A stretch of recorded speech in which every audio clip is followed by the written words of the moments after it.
Dans la vidéo précédente, nous avons vu combien lancer un couturier était génial et prenant, et puis nous avons découvert que donc j'avais le haut de ma tête qui me chauffait. Dans cette vidéo aussi, nous allons découvrir la raison de tout cela.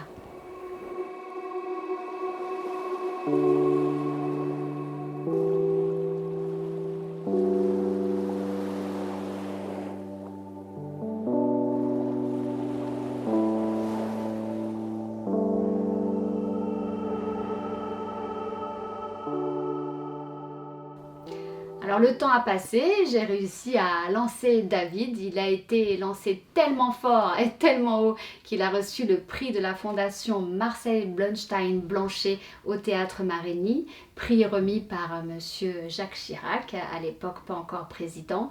Il a été soutenu par Pierre Cardin, il a eu son showroom rue du Faubourg Saint-Honoré et il a été revendu aux Galeries Lafayette, espace jeunes créateurs.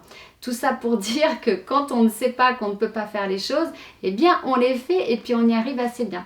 Aujourd'hui, je suis encore en contact avec David qui est aujourd'hui devenu peintre, mais peintre animalier pour des grandes villas, donc sur des très grandes peintures. Donc vraiment un grand talent et c'est marrant parce que je l'ai découvert il y a 2 ans à Marrakech, là où il vit maintenant, et ils sont en train de monter la plus grande volière, je crois, d'Europe. Donc avec le coronavirus, forcément, ça va être un peu compliqué, mais vous pourrez tous le retrouver là-bas dès qu'elle sera ouverte. Donc au fil du temps, eh bien, moi, j'ai un peu quitté le monde du mannequinat. Et puis j'ai eu l'occasion d'ouvrir ma propre boutique aux environs de mes 40 ans, voilà, donc quelques années après. Et donc j'ai oublié cette tête qui me chauffait. Je pense que j'ai voulu l'oublier parce que de toute façon je prenais des Doliprane, enfin ça ne marchait pas. Donc quand j'ai quitté un petit peu David et ce monde-là qui était qui me demandait beaucoup d'énergie, eh bien ça s'est arrêté de chauffer, donc j'ai oublié, naturellement j'ai oublié. Et il n'y a pas très longtemps, il y a 2 ans environ, je me suis rendue au hammam de la mosquée de Paris, qui est un lieu où je suis allée avec une amie, mais que je n'ai pas forcément grandement apprécié. J'ai trouvé le lieu assez rustre. Toujours est-il que là-bas, j'ai fait une découverte encore enfin, moi je pars du principe que dans notre vie, comme le petit poussé, on nous met des petits cailloux pour nous éclairer quand on perd un peu le fil de là où on doit aller. Donc j'avais toujours cette sensation qu'on n'était pas sur Terre pour rien, et puis qu'il existait d'autres mondes, mais je ne les voyais pas, je ne les sentais pas plus que ces présences de temps en temps.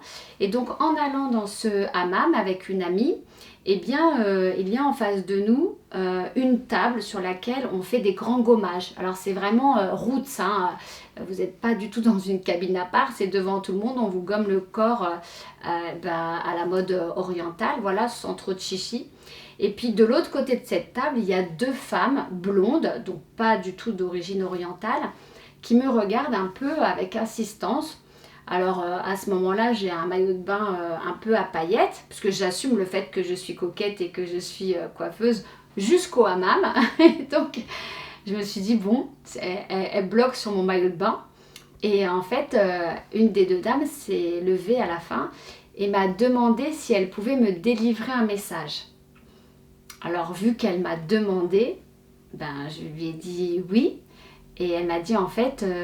depuis tout à l'heure, nous vous regardons avec mon ami et vous avez un chakra coronal magnifique comme il est rare d'en voir. Alors j'étais avec une amie qui là me regarde et qui me dit on s'en va.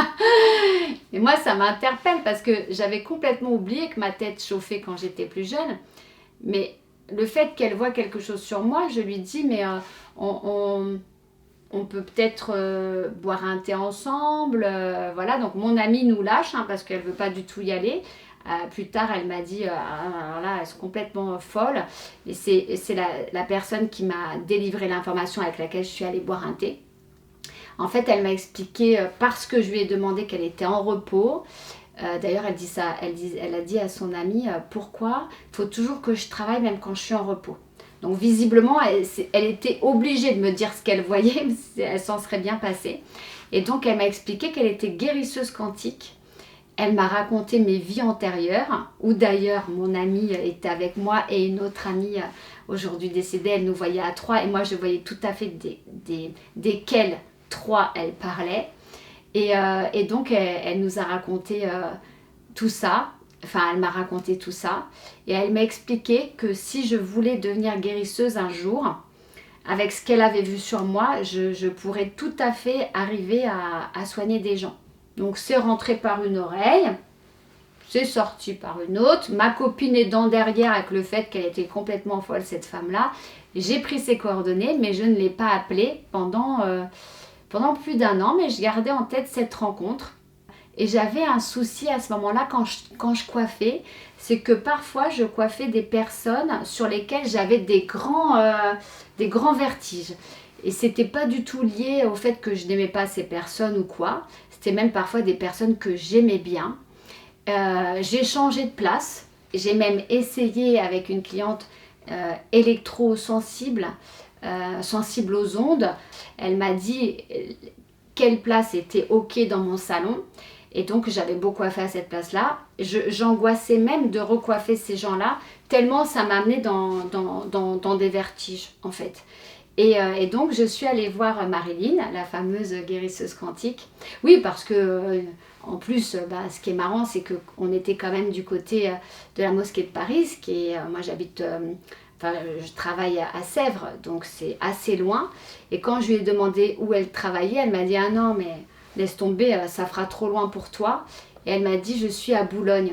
Alors je suis à la ville d'à côté quand même. Donc j'ai attendu 1 an et je suis allée la voir et je me suis dit « Je vais lui parler que de ça ». Et on verra. Si elle arrive à résoudre ça, eh bien on verra. Donc je lui ai parlé de ce problème de vertige qu'elle m'a expliqué. Elle m'a expliqué qu'en fait j'avais les corps subtils, le corps éthérique poreux.